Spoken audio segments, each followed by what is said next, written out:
Okay, then. Thank you for staying with us if we started off together, and indeed for joining us if you've just done so. You're in time to, for us to take on our second, shall we say, controversy.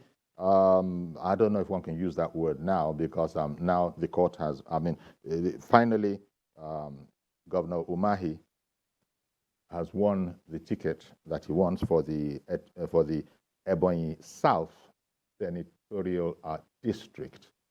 Initially, it was thought, in fact, and even the courts had said that, somebody else had won.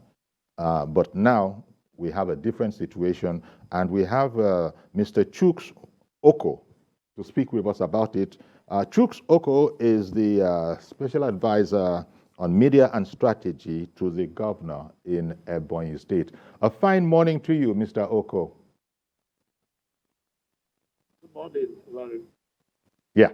Okay. Now, so finally, it seemed like a tussle, but now it seems to be more in your side in the sense that failing any other appeal, the governor has got the ticket for the Ebonyi South Senatorial District.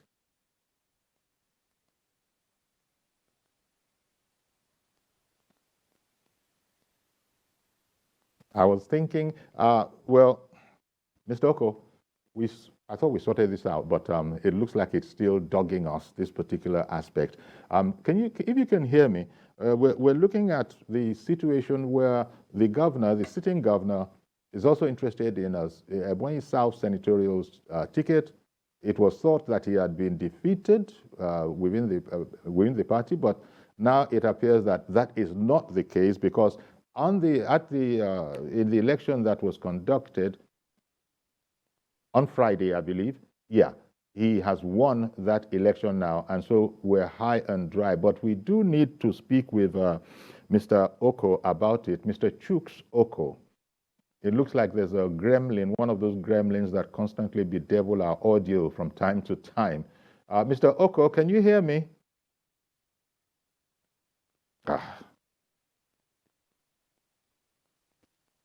Okay, tell you what, we'll take a break. We'll be right back.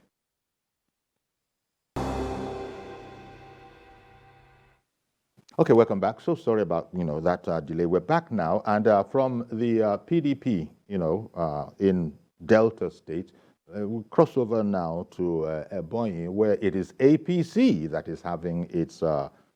Well, they've also had their issues, but happily, that has been resolved.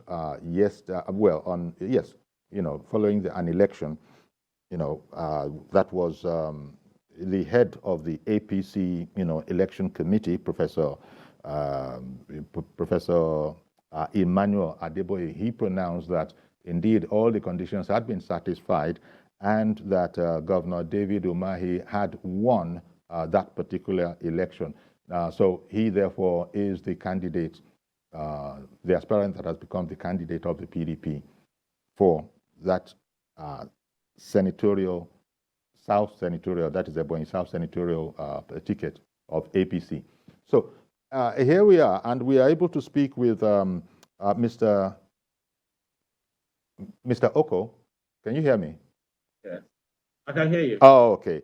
So you must be a bit relieved. Mrs. Anne Agom Eze was thought to have won that election, and you had put out some information, some communication that it was false news. Indeed, it looks like that's not the situation anymore because in the election that happened, Mrs. Anne Agom Eze actually didn't do very well at all. And indeed, your principal, Governor David Umahi, won by 250 votes. So everything is fine now? Perfect. Everything is fine. And I want to also put something on record. There was never a time Mrs. Agomez won the election.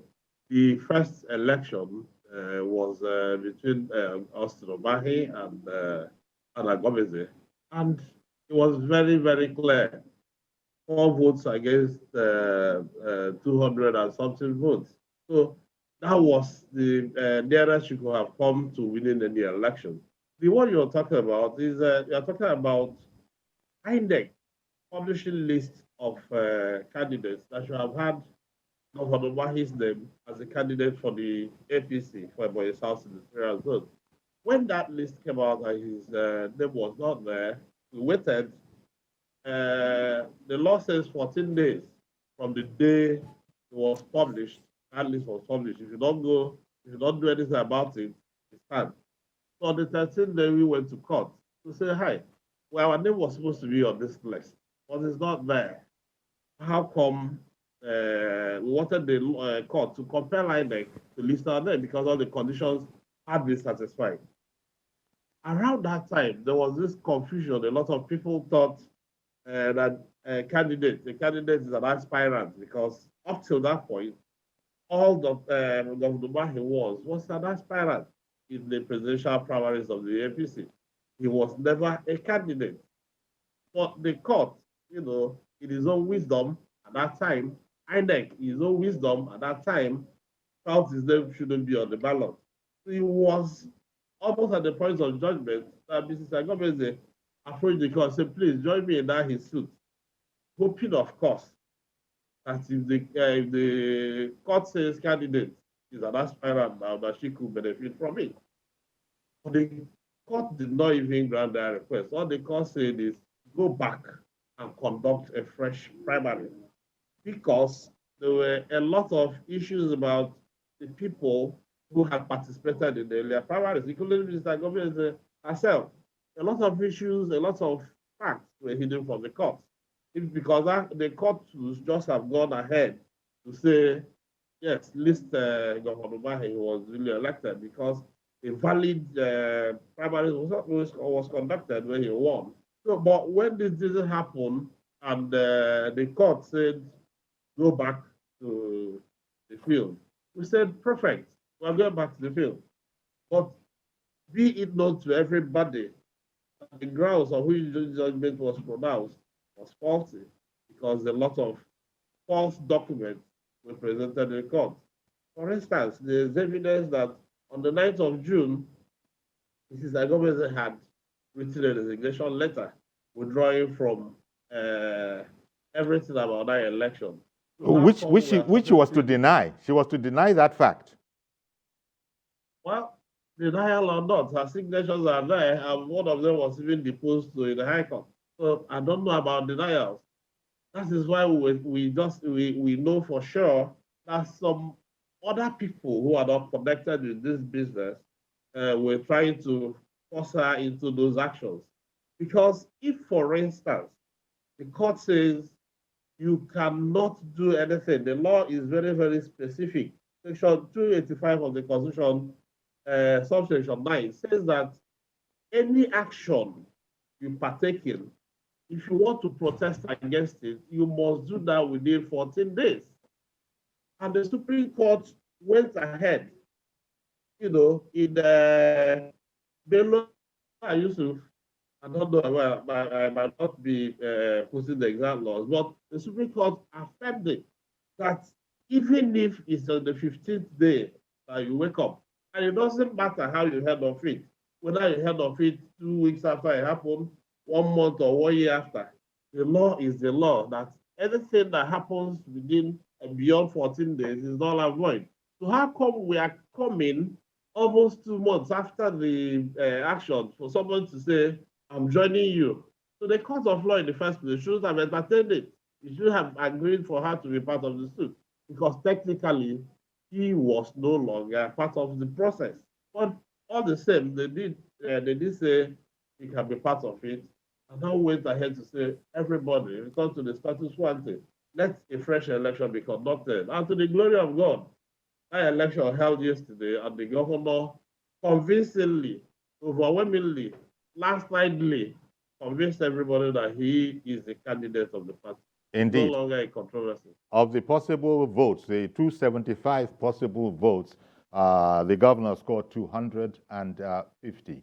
It doesn't look like Mrs. Agom Eze made a very good showing in this, shall we say, rerun. Yes, he did. So, therefore, I mean, this should be the end of any further contention in over in Ebonyi. But it was felt to, be something of a, was it acrimonious, or since it's all within the same party, can you guarantee that things are going to be sorted out so that you move forward with some sort of harmony in the overall interest of the party? For sure. Governor Umahi is a very large-hearted man. APC members are very large-hearted people. There was never a serious problem in the first place. What was happening was a family squabble, which is very natural, and the question of who is right, who is wrong. And such things doesn't really generate the kind of bad blood you are envisaging. So nothing spoiled at all, as the common man is free to say. Nothing spoiled. So Wahi will carry everybody along as he has been doing, and definitely including our sister. And she will be part of the family and no problem at all. Okay. Everywhere is calm. Cool. Let me bring on Emmanuel now. Emmanuel has called in from Otukpo. Good morning to you, sir. Good morning, Uncle Yori. Thank you for calling. Good morning.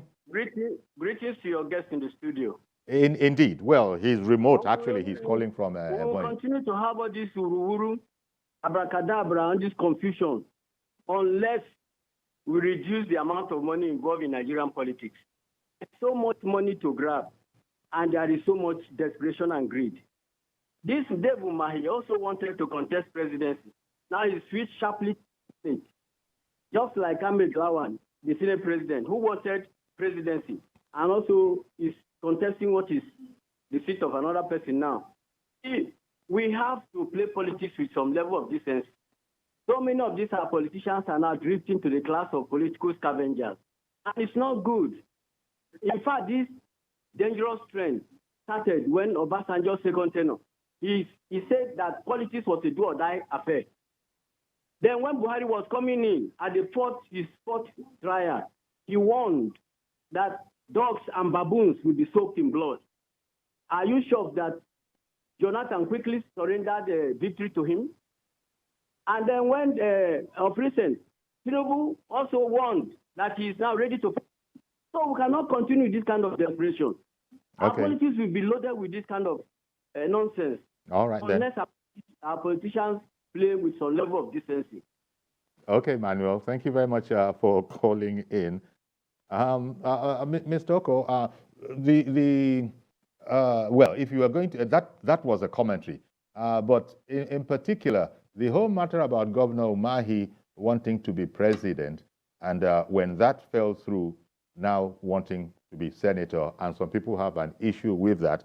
I think the lawyers have sort of sorted that out, say there is a difference between an aspirant and a candidate, and that, the Governor Umahi never left the status of an aspirant, and so he's not really affected by the injunctions of the law.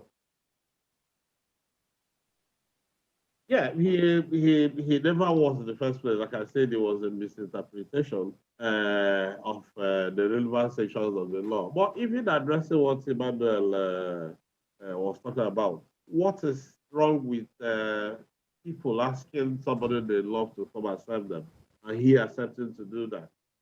He's not the person who just woke up one day and said, I must do this, I must do that.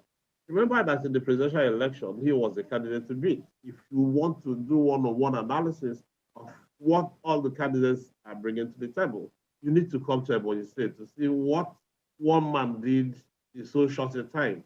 And you begin to wonder if he's allowed to do that at the federal level, what will have happened. So if we are looking at a scenario of a genuine performer being asked by his people to represent them, it does not in any way translate to greed. And in this case, everything about this election we're talking about followed due process from beginning to end. As if you didn't to be there yesterday, everything went according to how it should go by law. And all you see is an expression of love of the people. It wasn't even raining, and most of the people were dancing in the rain. Does that in any way show you that somebody is toying with greed? Or showing anything, displaying any kind of greed? What you had was simply a people appreciating a son they love so much and they want to go and represent them. Okay, well, we're going to have to leave it there. Mr. Chuks Oko, Special Assistant to the Governor on Media and Strategy in Ebonyi State. We appreciate your time, sir. Thank you very much.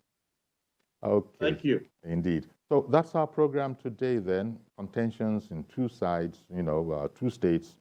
You can say both of them have been sort of resolved up to a certain degree in the case of one. But that's our program today. Please join us